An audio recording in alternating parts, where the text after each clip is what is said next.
Middle east మండుతోంది. క్షిపణుల గర్జనతో పశ్చిమాసియా రావణ కాష్టంగా రగులుతోంది. ఇటు Israel attacks, అటు ఇరాన్ ప్రతీకార దాడులతో టెహరాన్ నుంచి టెల్ అవీవ్ దాకా యుద్ధ జ్వాలలు ఎగిసిపడుతున్నాయి. వారం రోజుల్లోనే 1300 మంది మృత్యువాత పడ్డారు. అసలు ప్రపంచం ఇప్పుడు 3వ యుద్ధ మంచున నిలబడిందా? ఈ వినాశనం ఎక్కడికి దారితీస్తోంది? మధ్యప్రాచ్యంలో యుద్ధ జ్వాలలు భీకర రూపం దాల్చాయి. క్షిపణి దాడులు, నావికాదళ దాడులతో మధ్యప్రాచ్యం అట్టుడుకుతోంది. ఇరాన్పై అమెరికా, ఇజ్రాయెల్ మరింత దూకుడు పెంచడంతో టెహ్రాన్ అగ్నిగుండంగా మారింది.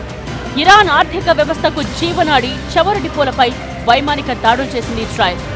ఇరాన్ రాజధాని దక్షిణ టెహ్రాన్ ప్రాంతంలోని కీలకమైన టోన్ గౌయాన్ ఆయిల్ రిఫైనరీతో పాటు మొత్తం 3 ప్రధాన చమురు డిపోలపై బాంబుల వర్షం కురిపించింది. టోన్ గౌయాన్ ఆయిల్ రిఫైనరీపై దాడి ఇరాన్ కూడా కన్ఫర్మ్ చేసింది. ఇరాన్ మిలిటరీకి ఇక్కడి నుండే చమురును సరఫరా చేస్తుందని, అలాంటి చమురుల నిల్వలను ధ్వంసం చేశామని ఇజ్రాయెల్ ప్రకటించుకుంది.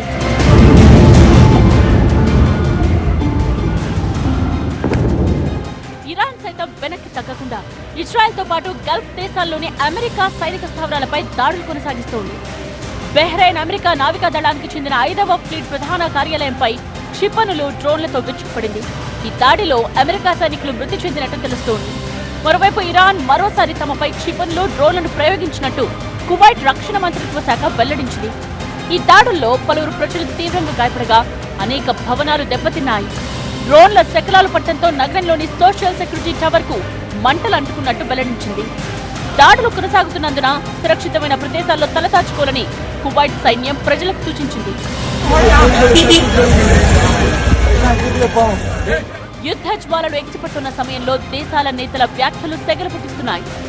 రాబోయే రోజుల్లో ఇరాన్కు చాలా సర్ప్రైజ్లు ఇస్తామని ఇజ్రాయెల్ ప్రధానమంత్రి బెంజమిన్ నెతన్యాహు అన్నారు. అన్ని లక్ష్యాలు సాధించే దాకా ఇరాన్పై దాడులను కొనసాగిస్తామని నెతన్యాహు వెల్లడించారు. ఇరాన్ రెవల్యూషనరీ గార్డ్స్ వెంటనే లొంగిపోవాల్సిందేనని హెచ్చరించారు. ఇటు డొనాల్డ్ ట్రంప్ కూడా మరోసారి కీలక వ్యాఖ్యలు చేశారు. ఇరాన్తో ఎలాంటి ఒప్పందం జరగాలన్నా ఆ దేశం బేషరతుగా లొంగిపోవడం మినహా మరో మార్గం లేదని తేల్చి చెప్పేశారు.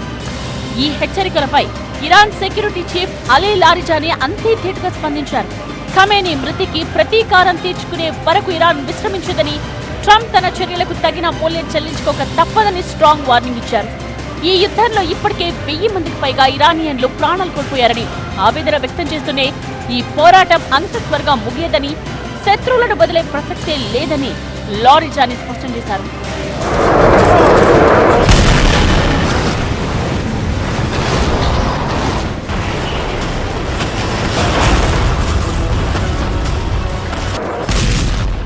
వారం రోజులుగా సాగుతున్న ఈ భీకర యుద్ధం ఇప్పటికే 1300 మందికి పైగా బలి తీసుకుంది. 1,00,000 మందికి పైగా ప్రజలు నిరాశ్రయులయ్యారు.